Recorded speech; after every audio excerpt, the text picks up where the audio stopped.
Hello viewers, আসসালামু আলাইকুম। সবাই কেমন আছেন? তো আমি ভালো আছি।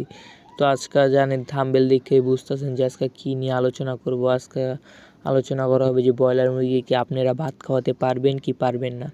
দেখেন ব্রয়লার মুরগি পালন করা হয় কেন?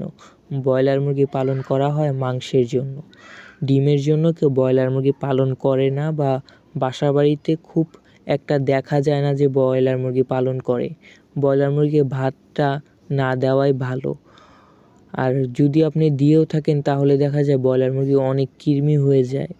তার জন্য ব্রয়লার মুরগির ওয়েট আসে না তেমন একটা, অনেক কম ওয়েট আসে।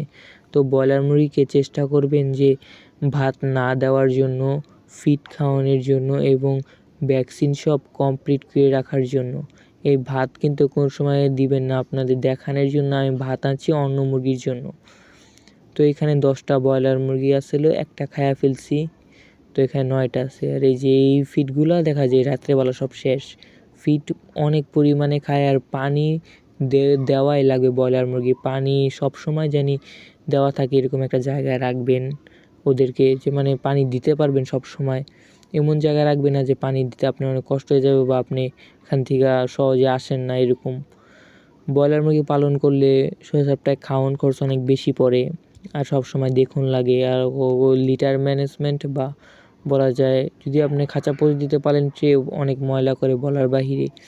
এখানে আমি 10টা মুরগি হকারের থেকে কিনছিলাম। তো দেখতেন রং করা দেখে বোঝা গেছে এই মুরগির বয়স আজকে 35 দিন। তো এখানে যে ভাতের ভিত্তিতে পানি দিয়া লইছি আমি, আর আজকে আমি ফ্ল্যাশ না জ্বালায় ভিডিও করতেছিলাম মোবাইলে। তো এইখানে মুরগিগুলো অনেক সুন্দর, সবাই দেখা মাশাআল্লাহ করবেন, একদম অনেক ফ্রেশ বলার বাহিরে। মুরগিগুলো দেখলে অনেক সুন্দর লাগে দেখতে।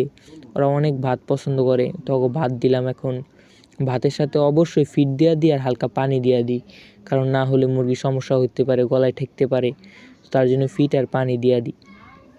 এখানে ব্রয়লার মুরগি তো দেখতেছি তো ওরা খাইতেছে। তো আজকের ভিডিও এ পর্যন্ত, সবাই ভালো থাকবেন।